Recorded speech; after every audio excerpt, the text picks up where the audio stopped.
Hello and welcome, Exiles. Now this is a video I wasn't expecting to make in 3.15 because I didn't think I was going to play Righteous Fire. And I'll be honest, most of my builds this league, they've fell short in one way or another where I've been like, it's too squishy, or it's too low damage, or it feels bad to play. There's been always something that's been like, it's just not quite good enough. And I finally decided, you know what? I never did do my Shadow Stitch Inquisitor, which is something I wanted to do back when Inquisitor got changed, but I never got around to it. I never got to do that with Righteous Fire. I'll try it right now with Righteous Fire. The way it is, the damage is going to suck. That's what I told myself. The damage is probably just going to suck. And after assembling some gear, I spent basically, I don't know how many hours, but most of today, I spent assembling gear and respecking my Guardian character that was a flop, and we'll not talk about that. And I'll be honest, I'm reminded why I love this skill, why it's one of my favorite skills in the game. Even though the damage for my current gear, I mean, I have some pretty solid gear, to be honest. It's pretty decent. You know, you put some of the more meta skills like a stop running from your piety, please. You put some more meta skills like shield charge, you put this level of gear, you're gonna get better results, right? More than likely, you're gonna be able to get more solid DPS with the same investment. But there's things that this build provides, like quality of life, feels good play style, that even though maybe my shield charger was more DPS than this is right now, or my shield thrower, this is still just a more fun build. I just enjoy it more. I don't know how to explain it any other way. And I'm actually looking forward to upgrading it. There's a lot of big upgrades I can make to it throughout this character's lifespan. They're going to be expensive, they're going to be costly to do, but I'm kind of excited just to grind out and farm up the currency to do so, because at this point, it's already doing most of the endgame content. Earlier today, I attempted a Righteous Fire Maven, which I've never done before. I got Maven to like 25% HP on the last phase, and I'll be honest, I bricked it. That was... Shoot, I shouldn't have wasted my Righteous Fire, my Val Righteous Fire on this fight. I don't know why I did that, but I'll be honest, it was definitely a big throw by me. I kept screwing up the Maven memory game. I couldn't take my eyes off the lasers, because if you touch the lasers with Righteous Fire, then you just degen, because it removes your ability to regenerate. It takes it away completely. So it's not a safe environment, right? So there's definitely some improvements to be had. Even then, though, I feel, you know, I practiced the fight a little bit more. I definitely could consistently do Mavens with this character. I'm next to positive of that. So I'm excited to min-max it and see where we can take this, even though Righteous Fire has took such a heavy hit in the nerfs. And that's what I'm excited to work towards. I'm going to make probably an actual full video guide on this character when I fully min-maxed it on the gear upgrades and stuff I went for. For now, I'll just leave you guys with this showcase of what it looks like doing Shaper, my POB. Maybe I'll give you insight onto, like, just a little bit of the most expensive items, what aren't expensive, and what I've done so far. So you can get a good idea of what you would be doing if you were playing this character. Yeah, so far, this is just what it's like. I mean...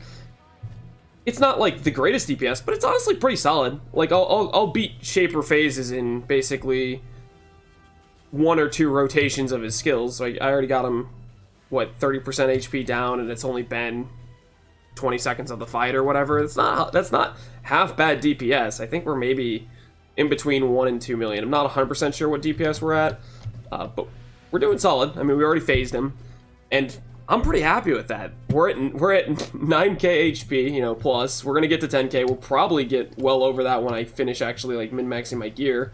Get more sustain in the build, get more damage in the build. There's gonna be nice upgrades to come, and I'm just excited about it. I don't know. I just told myself I wasn't gonna play Righteous Fire. I kept telling myself it's gonna suck in the current nerfs and whatnot, and honestly, it's better than a lot of the builds I thought would be decent even with the current patch. But that being said, if anyone from GGG's watches, don't nerf Righteous Fire, man.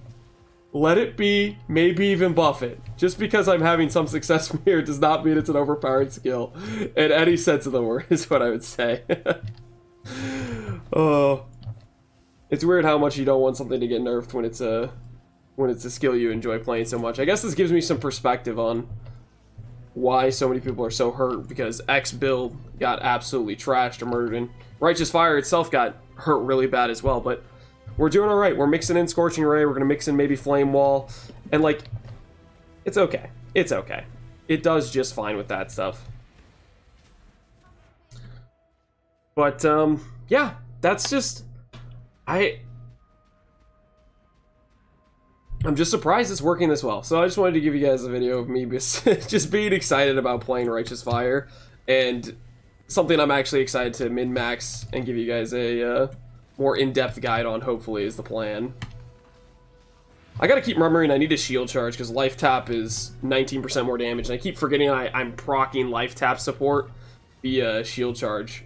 There are some things in this build that I haven't ever done with Righteous Fire before, that I actually have liked a lot so far. One of them being life tap support. I use that instead of efficacy, which allows us to use Swift Affliction in the build on a 6-link, which is something previously, before life tap was introduced, you couldn't really get away with using Swift Affliction because it doesn't work with Righteous Fire unless you give it the duration tag, and you could only do that with Arcane Surge, which is a dead link. Now we actually have a link in life tap, and using it with Swift Affliction, it works as a 6-link. I mean, eventually I'm going to swap to a helmet, but for right now is just having a 6-link setup for Righteous Fire, not necessarily having to go for the multi-link helmet right away. It's doing just fine. It's pretty solid. There's things like that. There's this Thread of Hope I found some guy on. I mean, I've usually never gone to Period Ninja to look at things, but I went to Period Ninja just to look at who was playing Righteous Fire. There was like 10 dudes doing it. There was this guy playing with Blunderbore, Goal, some weird stuff, and I was just like thinking to myself, that guy is a bold individual. And I didn't really think a lot of his stuff made sense, but I guess it was working for him. But there was one thing where they did this Thread of Hope in the Marauder that I thought was really, really solid, and I've enjoyed having it on this character, because I think it's an improvement to the formula of various things I've tried and tested with Righteous Fire that I think work better than other builds I've done previously with Righteous Fire. So I'll show you some of the things like that, and I don't know. You guys can decide for yourselves when I show you my rough estimates on currency and stuff I've put into this, and maybe you don't think this is a good DPS at all. Maybe you think this is utter trash, but I'm just having fun. I'm just enjoying it. Gonna finish off Shaper here. He's really low HP. Oh no, we got one more of these phases. That's fine. Can I stand in that? I guess I could if I turned off Righteous Fire. Well, I can if I proc my Enduring Cry. That's fine. Oh, tank a Death Ball, I guess. Thanks for made. Alright, so that's a Shaper kill. I guess you'll look at the gear. Let's look at what I have going on with this character, what's working, what's not working. So, first off, I'm going to be upfront about the budget of this character, what we're spending. First things first, most expensive spot is probably the Shadow Stitch. I'm not 100% sure. I don't really know how much people pay for very good double corruptions. I'm not sure what the price range on this would be. I made this myself. I did a whole bunch of double corruption temple grinding specifically for playing Shadow Stitch Righteous Fire. So this is pretty close to top tier corruption of what I would want on it. It's not the best in terms of the minus all res, and some of the other rolls could have been better, stuff like that. But ultimately, it's a pretty solid Shadow Stitch, and I think it does this pretty well. Other things that's top tier is our shield, which we still haven't finished crafting, but getting the prefixes of high % fire damage, life, and +1 fire spell. It's a process of buying a shield with high life and high % fire damage and doing a non-add fire if you have fire res crafted on your suffix. This is forcing you to either take off the life or take off the other bad prefix and put on either a +1 fire or fire gained as cast. Fire gained as cast is a brick, +1 fire is the winning scenario, and it's a 50-50 whether or not you take off life or you take off the bad prefix. So it's a 1 in 4 to craft the shield with non-add fires. Non-add fires are like 2 to 2.5x when I checked on like the TFT Discord. So this is a 10x shield right there, right out the gate. These are expensive items. Other stuff we're wearing, Crowning Inward Eye, Righteous Fire Corruption, like 50C. Replica at Zeri's Foibles, like 20C or something. Most of these items I'm going to hover around were basically me thrift shopping. This Scepter, I believe, was like 35C. This ring I crafted for a few essences. I don't know, 50C investment. These gloves were like 40, 30C. This belt, maybe 100 to 150C in fossils. These boots was another crafting thing where I bought the fractured item for 100C and then crafted it with about random essences I had just picked up when I'd been playing the league. So I don't know, maybe 150C, 200C. And then this ring was another thrift shop buy for 20, 30, 40C. I can't really remember because I don't keep like minute controlled track of everything, but that's a rough estimate of basically the main expense of this build right now is in the shield and in our Shadow Stitch, and we're gonna be min-maxing this gear. I wanna take this to a much higher extent than it is now. And then other big expenses have been, I'm using a Natural Instinct. This is for quality of life of having big AoE on Righteous Fire. Gives us AoE, gives us regen, and cast speed on Scorching Rays a little bit nice, and skill effect duration makes us have better uptime on things like our Enduring Cry, on things like our life tap support, our infusion, stuff like that. It's just quality of life. Ultimately though, a Righteous Fire with life and fire damage is going to be better in terms of bossing, whereas this is just nice QOL things in my opinion. So that, take it or leave it, that's still going to be an expense of the build if you want to go for the quality of life. Corrupted Soul, a Glorious Vanity. This thing's looking at like a 90C investment, I believe. And this Thread of Hope, this was the thing I was talking about that I thought was really cool for Righteous Fire for building as a non-Marauder start. If you come over to this Thread of Hope, you can get a lot of value out of it, getting Heart of the Warrior, Warrior's Blood, Inexorable. Deep Breaths is really nice with Enduring Cry. If you don't know this about Enduring Cry with Inquisitor, it says regenerate 2k over 1 second. That 2k also regens on your energy shield pool. So it's like 4k regen from one button. It's really cool with Inquisitor. It's a cool interaction there because Inquisitor doubles the regen on both the ES pool and the life pool, basically. It mirrors it. And then Arsonist. Save some travel points here, grabbing Arsonist. I really like this. I think it's a good addition to playing Righteous Fire builds. There's other cool things like Transcendent Mind. This is a 1x investment, I believe. I bought the Vial of Transcendence for like 100C or something like that. And putting it here gives 24 dot multi.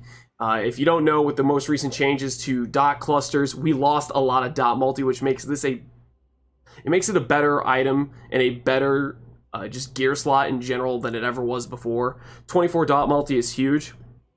Our Watcher's Eye currently is just a 40C life percent regen vitality. Eventually, I want to go for like a dot multi Watcher's Eye, for the deeps. But for right now, it's just regen. It's just quality of life. Our cluster jewel here, this was a 1.5x jewel. Burning Bright, Prismatic Heart, Widespread Destruction. Honestly, since Burning Bright is so trash now, just getting a jewel with Prismatic Heart and just a travel notable of 12% fire damage, it wouldn't be much worse than Burning Bright, and you'd be spending a lot less money. That's just one of the funny things about Burning Bright being so much worse than it was before is now the min-max jewel of this and the cheap jewel, they're like not much different. It's 13% fire damage, a little bit of AoE. And then for our medium clusters, I want to end up getting like some flow lives and different notables here. But for right now, I've just settled for Wrapped in Flame with Exposure Therapy and Exposure Therapy with Burning Bright. These are like 30C, 20C, something like that. I got Corrupted Blood on this one, which is kind of cool. So I guess that makes it a little bit more expensive, but I think I still bought this for 20C. I don't know. I thought it was a nice little snag, even though it's not going to be my endgame jewel, just to get Corrupted Blood on something. It's always nice just to not have to deal with that as an ailment. And then other jewels we have are just some life plus burning damage, fire down multi, just 3 stat jewels, and Replica Fragile Bloom. If we get hit, we all of a sudden get a influx of another 3.5% regen. So there's a lot of decent little like 50C pieces here and there that add up, and then there's a few big pieces. The Unnatural Instinct, obviously, the shield that we're going to min-max, and the Shadow Stitch. Those are the big pieces right now, and I'm planning to min-max this more and actually get more big pieces into the build, just because, I don't know, it's just satisfying. You just run through maps, it feels safe, you can loot, you can pick up stuff, and while you're looting, if enemies go charge you, they die. You can take a hit and you regen. It's fantastic. You hit Enduring Cry, it's just an instant 4k right back to your EHP pool. I don't know. I'm just reminded how much I like Righteous Fire. Even though it's not the most flashy DPS or whatever, I can settle for it and still enjoy the build, if that makes any sense. So, planning to update this and continue to actually min-max this character. I'm excited to. I'm enjoying it. So I will be making hopefully a fully fleshed out guide on this, because I've never done a fully fleshed out video guide on Inquisitor RF, and I am really excited to min-max this guy. So anyways, that's the video, guys. Thanks for watching. Hope you enjoyed. Peace out.